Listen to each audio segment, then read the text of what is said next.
Good morning बच्चों। नवीन Rajasthan senior secondary school की online क्लासों में आपका स्वागत है। जैसे कि आप जानते हो अपना चैप्टर फर्स्ट पूरा हो चुका है, उसके क्वेश्चन आंसर मैं पूरे आपको करवा चुकी हूँ और मुझे उम्मीद है आप में जो भी कार्य दे रही हूँ आप उसको लर्न कर रहे होंगे, डेली घर पे स्टडी कर रहे होंगे। और मेरे मूल्यांकन जब मैं आपकी टेस्ट ले रही हूँ उस टेस्ट में आपके नंबर अच्छे आने चाहिए। उस टेस्ट के माध्यम से आपको अपनी जांच करनी है कि आपने कितनी स्टडी कर दी है और कितनी करनी है, कितनी ज़रूरत है आपको। अगर नंबर कम है आपके तो दोबारा स्टडी करिए, मेरे दोबारा लेक्चर को खोल कर देखना है आपको। तो अपना देखो चैप्टर 1 तो अपना हिमालय पर्वतमाला हो ही गया था, भारत देश महान है। अपना अपनी बुक निकालो इसी वाली, अपनी हिंदी की बुक निकालो और चैप्टर नंबर 2 निकालो, संगति का फल। आज हम मैं इसको पढ़ाऊंगी, चैप्टर को निकालिए बेटा। संगति का फल यानी संगति क्या होती है, इसका फल क्या होता है, निकालिए बेटा। सबने अपनी पाठ्य पुस्तक खोल दी है, वेरी गुड। अगर जिन बच्चों के पास पाठ्य पुस्तक नहीं है बेटा, क्योंकि आप जानते हो बिना किताब के अध्ययन नहीं हो सकता, तो जिन बच्चों के पास ये पाठ्य पुस्तक नहीं है तो आज ही अपने विद्यालय में आए और अपनी पाठ्य पुस्तक खरीद कर ले जाए। यानी बिना बुक के ज्ञान स्थायी नहीं होगा। तो आपको क्या करना है, आज ही अपने विद्यालय में आना है और अपनी बुक खरीदनी है। तो अपना पार्ट 2 चलेगा आज।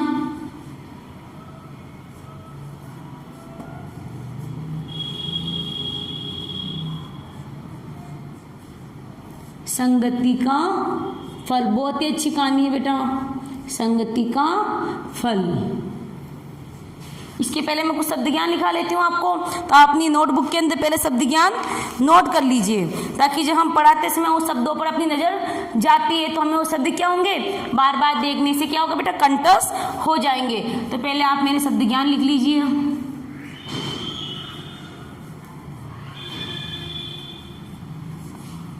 शब्द ज्ञान यानी शब्दों का हमें क्या करना है, ज्ञान करना है। यानी इस अर्थ का, इस शब्द का अर्थ क्या होगा। सबसे पहले है शिष्य,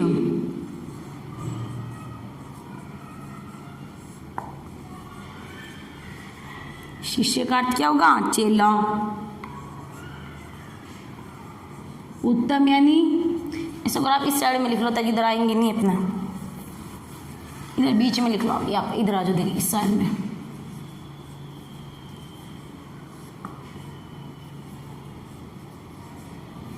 शब्द ज्ञान, शिष्य यानी चेला,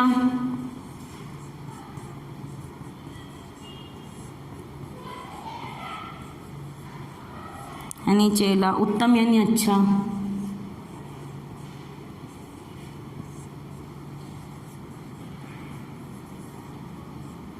उत्तम यानी अच्छा। उदंड यानी नटखट,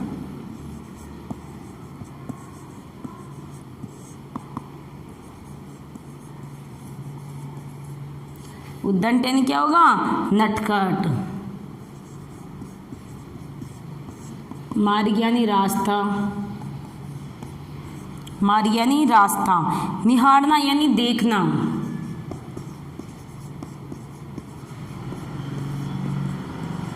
निहारने का अर्थ क्या होगा बेटा, किसी चीज को देखना। नेत्र यानी आंखें,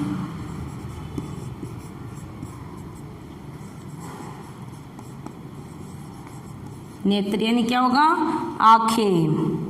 दृष्टि यानी नजर,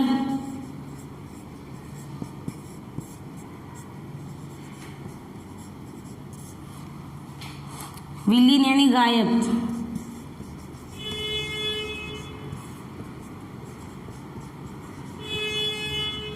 विलीन यानी गायब। अतः यानी बहुत गहरा, अतः यानी क्या होगा बेटा, बहुत गहरा। विशाल का यानी बहुत बड़े आकार का,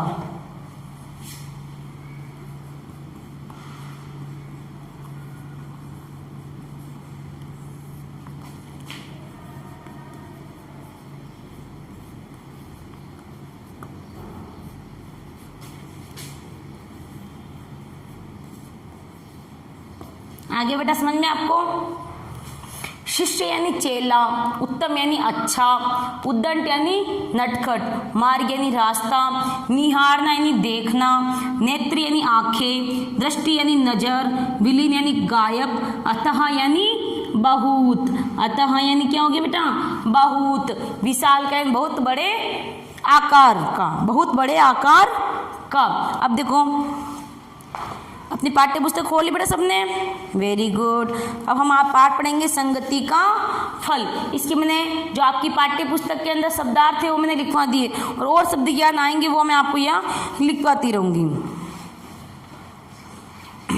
देखो सबसे पहले तो क्या करना है बेटा, मेरे साथ साथ शब्दों का वाचन करना है आपको। देखो बोलो, एक ऋषि के आश्रम में, आपको क्या करना है?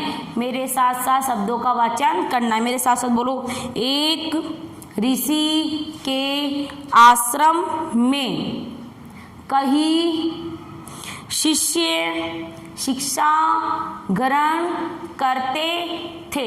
इस तरह से जो मैं शब्द धीरे धीरे पढ़ती हूँ, एक एक शब्द आपको उन शब्दों पे अपनी उंगली रखनी है। अगर आप उठ के चले गए कहीं तो आपको फिर पता नहीं चलेगा कि मैम कहाँ पढ़ रही हैं। तो आपको क्या करना है, जब मैं पढ़ाती हूँ तो आपको एक ही जगह पर बैठना है, ठीक है ना बेटा? तो आपको अपनी जगह से हिलना नहीं और अपनी उंगली रखनी है मैं कहाँ पढ़ रही हूँ। अब आगे देखो, ऋषि महाराज अपनी ओर से शिष्यों से उत्तम शिक्षा देने का प्रयास करते थे। वे अपने शिष्यों में लोकप्रिय थे। इन दो लाइनों का मैंने आपको सस्वर वाचन करवाया है, यानी इन शब्दों को बार बार पढ़ना है, बार बार पढ़ना है। अगर पढ़ने में अशुद्धि आती है तो मेरे द्वारा जब मैं दोबारा समझाती हूँ तो उस अशुद्धि को आपको क्या करना है बेटा? दूर करना है। तो देखो सुनना ध्यान से, एक ऋषि के आश्रम में कई शिष्य शिक्षा ग्रहण करते थे। जिस प्रकार आज आप विद्यालय में शिक्षा ग्रहण कर रहे हो, अभी कोरोना वायरस के तहत आपकी पढ़ाई थोड़ी बाधित हो रही है, इसके तहत हमने ऑनलाइन पढ़ाई स्टार्ट की आपकी। लेकिन जैसे कि आप विद्यालय में शिक्षा ग्रहण करने के लिए आते हो, ज्ञान प्राप्त करने के लिए आते हो, उसी प्रकार पुराने समय में क्या हुआ करते थे? आश्रम हुआ करते थे। क्या होते थे बेटा? आश्रम हुआ करते थे, जिसमें बालक क्या करते हैं? अपने घर से दूर आश्रम में अध्ययन करने के लिए वहां आते थे। यानी जैसे आप विद्यालय में अध्ययन करने आ रहे हो बेटा, आ रहे हो ना, उसी प्रकार पुराने समय में बालक क्या होते थे बेटा? ऋषि मुनियों के पास क्या होते हैं? अपनी शिक्षा ग्रहण करने के लिए आश्रम में रहते थे। ऋषि महाराज को अपनी ओर से शिष्य, देखो आगे, ऋषि महाराज अपने शिष्यों को, जो अपने पढ़ने वाले बालक थे उनको उत्तम शिक्षा देने का प्रयास करते थे। यानी वो चाहते थे, यानी वो उनको जो सिखाएं, जो शिक्षा ग्रहण करें वो अपने जीवन में उतारे। जीवन में उतारने का मतलब क्या होगा? यानी वो इस शिक्षा का कहीं और उपयोग करें, यानी जो अधिगम कर रहे हैं वो सीख रहे हैं, इस अधिगम का क्या करें? वो स्थानांतरण करें, कहीं और इसका उपयोग करें। वैसे हम भी यही चाहते हैं कि जो मैं आपको पढ़ा रही हूँ, जो मैं आपको सिखा रही हूँ, वो आप अपने जहन में आत्मसात करें, जो मैं सिखाती हूँ उसको ध्यानपूर्वक सीखें। उसी प्रकार शिष्य भी यही चाहते थे। आगे देखो, वे अपने शिष्यों में लोकप्रिय थे। जाहिर सी बात, सही बात है। यानी टीचर अच्छा पढ़ाता है तो वो अपने बालकों में, उस शिष्य क्या होता है बेटा? बहुत प्रिय होता है। तो वो भी ऋषि क्या थे? अपने सभी बालकों में सबसे प्रिय थे। अब फिर मेरे साथ साथ दो लाइनों का सस्वर वाचन करोगे। बोलो, आश्रम के शिष्य अनुशासन प्रिय थे। आश्रम के शिष्य अनुशासन प्रिय थे। उन शिष्यों में एक शिष्य था शीलभद्र। उसकी मित्रता आश्रम से बाहर के मित्रों से हो गई। उनके साथ घुलने मिलने से वह थोड़ा उद्दंड हो गया। अब देखो, आश्रम के शिष्य अनुशासन प्रिय थे। अनुशासन का अर्थ क्या होता है बेटा? बताओ। अनुशासन का अर्थ होता है कि हर कार्य को अनुशासन से करना, उसको सही तरीके से, विधि से करना। यानी हमें बिना शैतानी करे, बिना शैतानी करे अनुशासन में रहना है, यानी माता पिता की आज्ञा का पालन करना है, अपने अध्यापकों की आज्ञा का पालन करना है, समय पर अपनी पढ़ाई करनी है। तो देखो क्या था, सभी बालक अच्छे थे आपकी क्लास में। जैसे आपकी क्लास है, कितनी क्लास, आपकी 3rd क्लास है, मान लो कि आपकी क्लास में बच्चे हैं, सारे बच्चे अनुशासन प्रिय, सब अच्छे बच्चे, लेकिन कुछ बच्चों में एक तो शैतान बच्चा मिलता ही है। शैतान यानी उद्दंड बच्चा, नटखट बच्चा, यानी सबको परेशान करने वाला, यानी सब बच्चों में एक तो बच्चा मिलता ही है। तो हम उसी बच्चे की बात करेंगे। जैसे आपकी क्लास है, आपकी क्लास में सब बच्चे अनुशासन प्रिय, बहुत ही अच्छे बच्चे आपकी क्लास के, लेकिन 1-2 बच्चे अपनी क्लास में शैतान बच्चे होते हैं। उस शैतान बच्चे के बारे में हम आज बात करते हैं। उसकी मित्रता आश्रम से बाहर के कुछ लड़कों से हो गई थी। अब देखो क्या होता है, जब बालक पुराने समय में आश्रम में रहता था तो वो वही रहता है, वही खाता और वही सोता है, यानी कुछ सालों के लिए वो आश्रम में आकर रहता है। तो सारे बालक तो अनुशासन प्रिय थे, और एक बालक था, बेटा उस बालक का नाम क्या था बेटा, जो अनुशासन को नहीं मानता था, उद्दंड था, शैतान था। क्या नाम था उस बच्चे का? वेरी गुड, क्या नाम था उसका? शीलभद्र था। शीलभद्र कैसा था, बताओ कैसा था? शीलभद्र का स्वभाव कैसा था? नटखट था। उसका स्वभाव कैसा था? नटखट था, उत्खंड उसका स्वभाव था। तो वो क्या था, वो बालक क्या कर रहा था, उसके आश्रम के बाहर के जो बालक थे उसके साथ वो उठने बैठने लगा, तो उसके आचरण में हीनता आने लग गई, आचरण में हीनता आने लगी। वो यानी आश्रम के नियमों को नहीं मानता था और अनुशासन प्रिय नहीं रहा, यानी उनके साथ घुलने मिलने से वह थोड़ा सा शरारती और नटखट स्वभाव का हो गया था। देखो आपने कभी सुना है ना, आपके 4 बालक ही विद्यालय में, मान लो आपके 4 मित्र हैं, है ना, चारों मित्र अच्छे हैं, उसमें से अगर एक मित्र भी उद्दंडी शैतान हो गया तो आपको सबको शैतान बना देगा, बनाता ना। देखो उदाहरण देती हूँ, जैसे अपनी एक फलों की टोकरी है, इतने सारे फल है उसमें, फल आप सेम ले लो, अमरूद ले लो, कुछ भी ले लो, या कोई सब्जी ले लो। जैसे सेम की एक टोकरी है फलों की, अगर एक सेम खराब हो जाती हैं तो कुछ समय बाद क्या करेगी बेटा, सारी सेवों को खराब कर लेगी। यानी ये कहानी हमें क्या शिक्षा देगी बेटा, बताओ क्या शिक्षा देगी? यानी एक व्यक्ति के उदंडी या नटखट होने से वो उसे वैसा ही आचरण अन्य बच्चों में फैला देता है। तो देखो हम आगे क्या पढ़ते हैं, मेरे साथ से वाचन करोगे। आश्रम वासियों को शीलभद्र की उद्दंडता से कई बार परेशानी होती थी। वे ऋषि महाराज से शिकायत करते और ऋषि महाराज शीलभद्र को समझाने की चेष्टा करते, पर शीलभद्र था कि मानता ही न था। ऋषि उसे आश्रम से बाहर निकाल सकते थे, पर वे वैसा करना नहीं चाहते थे। वे उचित अवसर की तलाश में थे ताकि शीलभद्र को सही मार्ग पर लाया जा सके। बेटा मेरे साथ वाचन कराए, उंगली रखनी जब मैं पढ़ती हूँ वहाँ पे। आप देखो आगे, आश्रम वासियों में जो शीलभद्र था, जिसके बारे में बताया था, शीलभद्र कैसा एक बालक था, उद्दंडी नटखट बालक था। तो देखो उसके व्यवहार से अन्य सारे बालक क्या थे बेटा, बहुत परेशान थे। यानी वो बालक सबको परेशान करता था, यानी सब बच्चे उससे परेशान थे। वे ऋषि महाराज से शिकायत करते, भाई जो उनकी जो गुरुजी थे, जैसे आपकी क्लास में कोई बच्चा आपको मारता है या कुछ भी बोलता है, अपने अध्यापक से ही तो शिकायत करते हो। उसी प्रकार उनके पास क्या थे, गुरु थे, ऋषि थे। तो क्या करते थे, अपनी शिकायत, यानी किसकी शिकायत, शीलभद्र की शिकायत वो किससे करते थे, अपने गुरु से किया करते थे। लेकिन शीलभद्र मानता ही नहीं था, क्योंकि वो क्या था, बाहर के बच्चों के साथ रहने से शरारती बच्चा बन चुका था। ऋषि ने उसे आश्रम, अब चाहते तो ऋषि उसे आश्रम से बाहर भी निकाल सकते हैं ना। मान लो जैसे मैं आपको अपनी क्लास में पढ़ा रही हूँ, एक बच्चा नटखट शैतानी कर रहा है, मैं चाहती हूँ उसको क्लास से बाहर निकाल सकती हूँ, लेकिन हम ऐसा नहीं करेंगे। क्लास से बाहर निकालने से क्या बच्चा सुधर जाएगा क्या? कि मैंने उसको 10-15 मिनट बाहर खड़ा कर दिया उसको, क्या बच्चा सुधर जाएगा? नहीं सुधरेगा। उसके व्यवहार में हमें क्या करना है बेटा? उसके व्यवहार के अंदर हमें परिवर्तन करना है। उसके व्यवहार में हमें क्या करना है बेटा? परिवर्तन करना है। तो हम इसके व्यवहार में परिवर्तन किस प्रकार करेंगे? देखो, ऋषि महाराज भी चाहते उसको बाहर निकाल लेते, लेकिन ऋषि महाराज ने उन्हें बाहर नहीं निकाला। क्यों नहीं निकाला?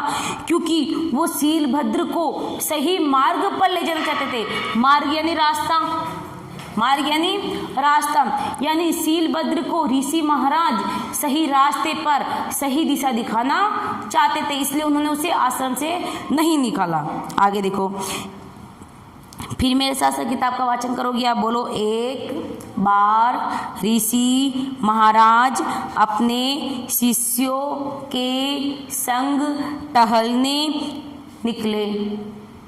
टहलते टहलते वे सब समुद्र तट पर पहुँचे। समुद्र तट पर ऋषि महाराज सागर की लहरों को निहारने लगे। सागर की लहरों के बीच उन्होंने एक समुद्री जहाज को आते देखा। ऋषि महाराज ने अपने शिष्यों को संबोधित करते हुए कहा, वह देखो जहाज किस प्रकार लहरों को चीरता हुआ आगे बढ़ रहा है। बेटा किताब का वाचन करा है आपने, वेरी गुड, बहुत ही अच्छे स्टूडेंट। देखो आगे चलो, हम पढ़ेंगे। एक बार ऋषि महाराज और उनके शिष्य, भाई जो ऋषि था जिसके बारे हम पढ़ रहे, जो सारे एक मतलब जितने शिष्य थे सारे शिष्य थे, सारे बालक ऋषि महाराज के साथ थे। एक जो था उद्दंड बालक यानी जो नटखटी बालक भी उनके साथ था। तो क्या हुआ देखो, वो सारे घूमते घूमते सागर के किनारे पहुंच गए। वो सारे घूमते घूमते कहाँ पहुंचे बेटा? सागर के किनारे पहुंच गए। तो उन्होंने क्या देखा? एक जहाज था। वे पानी में जहाज होता है आप जानते हो। एक जहाज पानी में फुल स्पीड से चल रहा था। वो बड़ी तूफान की अवस्था थी उस समय, और सागर की जो लहरें थी, वे पानी में जो लहरें उड़ती है, यानी पानी की लहरों को चीरते हुए वो जहाज आगे बढ़ रहा था। तो ऋषि महाराज ने उन्हें, सब बालक सीधे थे बेचारे, सारे सीधे सीधे टहल रहे थे। ऋषि महाराज ने इशारा करके समझाया, उन्हें कहा, संबोधित करा, यानी उन्हें कहा, देखो जहाज जा रहा है। वो किस प्रकार जा रहा है? लहरों को चीरते हुए जहाज आगे बढ़ रहा है। आगे फिर मेरे साथ किताब का वाचन करोगे आप। शिष्यगण उस विशालकाय जहाज को निहारने लगे। निहारना यानी देखना। शीलभद्र तो अपनी आदत से मजबूर था। उसने ऋषि महाराज से पूछा, यदि यह जहाज पानी में डूब जाए तो क्या होगा? आपने देखा है, अगर जब बालक उद्दंडी होता है, शैतानी बालक होता है, तो वो ऐसे ही सवाल पूछता है। देखा होगा हम जब क्लास में पढ़ाते हैं तो कुछ बच्चे से अजीब सवाल पूछते हैं जिसका कोई अर्थ ही नहीं है, वो शब्द सार्थक ही नहीं है, कुछ अजीब सवाल पूछते हैं। वैसे ही उस उद्दंडी बालक ने, कौन था उद्दंडी बालक, नटखट बालक कौन था बेटा? बताओ जल्दी से। शीलभद्र था। वो कहाँ घूमने गए थे? बताओ जल्दी से। सागर के पास घूमने गए थे, ढलने गए थे ना। उन्होंने समुद्र में क्या देखा? जल्दी से मुझे आंसर दो बेटा। वेरी गुड, जल्दी बताओ। देखिए, उन्होंने सागर में क्या देखा? जहाज को देखा। क्या देखा? जहाज को देखा। अब देखो हम आगे पढ़ेंगे। सभी शिष्यगण विशाल जहाज को निहारने लगे। निहारने देखा नहीं, अब आप भी देखते होंगे ना, जब कोई बड़ी चीज सी आती है, अचानक इस चीज को देखते हो आप पहली बार, तो सब उसको क्या करते हो? सब निहारने लग जाते हो। निहारने लग जाते हो, उसको देखने लग जाते हो आप। तो क्या था? सभी विशालकाय जहाज को निहारने लगे, उस जहाज को देखने लगे। लेकिन शीलभद्र तो पता है आपको कैसा बालक था, वो अपनी आदत से मजबूर था, अपनी आदत से ही लाचार था। तो उसने क्या कहा सभी बच्चों से, शिष्य से, अपने गुरुजी से, कि अगर ये जहाज डूब जाए तो क्या होगा? जो कितनी अनैतिक बात बोली उसने, बोली ना बेटा, अच्छी नहीं है ना? क्या बोला उन्होंने? अगर ये जहाज डूब जाए तो क्या होगा? अगर ये जहाज डूब जाए तो क्या होगा। सुनो आगे ऋषि महाराज क्या कहते हैं। ऋषि महाराज और अन्य शिष्यों को शीलभद्र की बातें अशोभने लगेगी वो बात ही ऐसी बोल रहा है बेटा। तो सभी शिष्यों को, गुरुजी को उसकी बात अच्छी नहीं लगी। तभी अचानक तेज उठती लहरों के बीच जहाज डगमगाने लग गया। क्या हुआ था? अचानक जहाज हिलने लग गया था तेज लहरों से। देखते ही देखते जहाज अतः यानी गहरी सागर में विलीन हो गया, गायब हो गया। जब वो जहाज को देख ही रहे थे, निहार रहे थे, देखते देखते क्या हो गया, वो जहाज पानी में डूब जाता है, विलीन हो जाता है, गायब हो जाता है। अब देखो मैं आपको कुछ घर के लिए कार्य डालती हूँ। सब अपना चैप्टर आधा हो गया है और कुछ कार्य हो रह गया है, उसको मैं अगले लेक्चर में पूरा करूंगी। मैं HW के लिए आपने उतार लिया इस कार्य को बेटा, इसका स्क्रीनशॉट ले लिया आपने, वेरी गुड।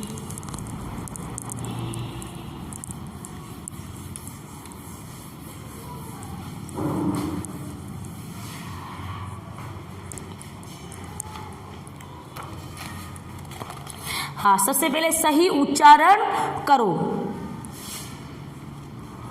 आप यहाँ एच डालोगे बेटा। डेली की तरह आपको HW कार्य करना है। सही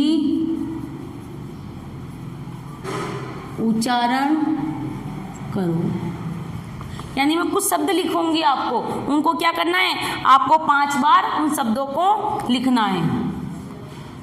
शब्द बोलो, प्रयास, इसको आपको 5 बार लिखना है ताकि अशुद्धि नहीं हो।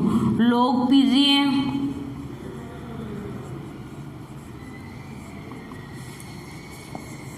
चेष्टा, संबोधित,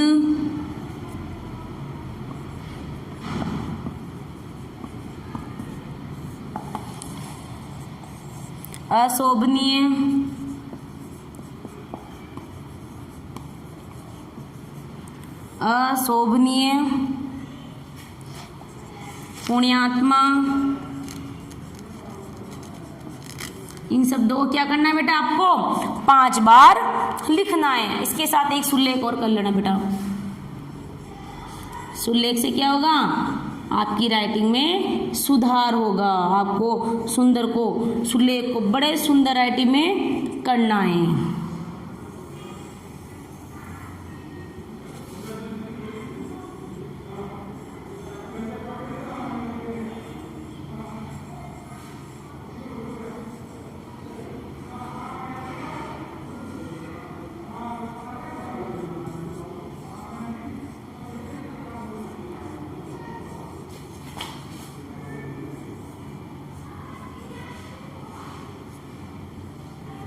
ये आपको सुल्लेख करना है। सुल्लेख बहुत सुंदर होना, इसका नाम ही क्या है, सुल्लेख। नाम ही क्या है, सु यानी सुंदर, लेख यानी अच्छा। तो आपको क्या करना है बेटा, सुंदर सा सुल्लेख करना है। Very good. मैंने आपको जो भी कार्य दिया है साफ सुथरा करके लाना है, डेली की तरह ही कार्य करना है। इसी में से आपका एक मूल्यांकन लिया जाएगा। तो मूल्यांकन के लिए आप मेरे साथ तैयार रहोगे। इसी के साथ आज मेरी क्लास समाप्त होती है। धन्यवाद।